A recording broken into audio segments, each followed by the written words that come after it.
Peter Wheeler, England's hooker throwing in. Le fond de touche, ballon pour les Anglais avec la charge de Frank Cotton, le capitaine de l'Angleterre, mais ballon récupéré par les Français.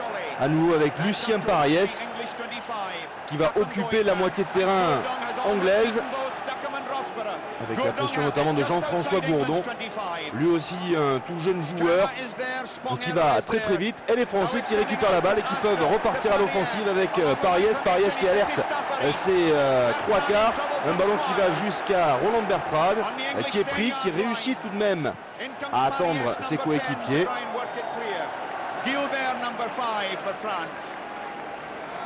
Ballon qui ressort pour les Français, le départ derrière la mêlée de Richard Astre qui retrouve ses avants, notamment Alain Estève qui attend le soutien de ses coéquipiers, qui réussit à donner à Armand Vacquerin qui est pris dans les 22, ballon jusqu'à Alain Gilbert. Alain Gilbert pour sa première sélection va inscrire le premier essai de ce match. Les Français prennent l'avantage à Twickenham face à l'Angleterre grâce à cet essai du deuxième ligne Alain Gilbert au terme d'une action offensive française de toute beauté. La dernière passe est assurée par Armand Vacquerin et il envoie Alain Gilbert en terre promise. La transformation est réussie par Lucien Pariès.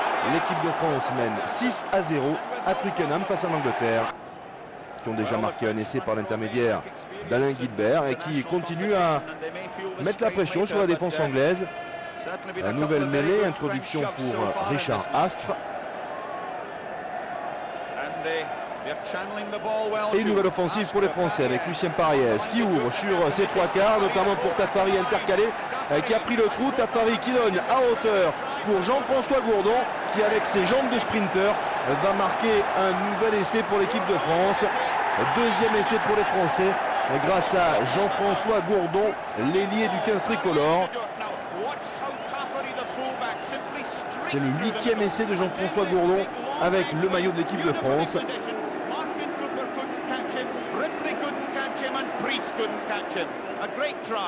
2 essais à 0 pour les Français. La transformation est réussie par Lucien Pariès. Après 18 minutes de jeu, la France mène à Twickenham face à l'Angleterre 12-0. Qui pour l'instant dans ce début de seconde période occupe la moitié de terrain anglaise avec un ballon récupéré là sur la touche et Richard Astre qui peut ouvrir pour Lucien Pariès qui tentait un drop compliqué. Sa tentative est contrée, mais les Anglais sont sous la pression.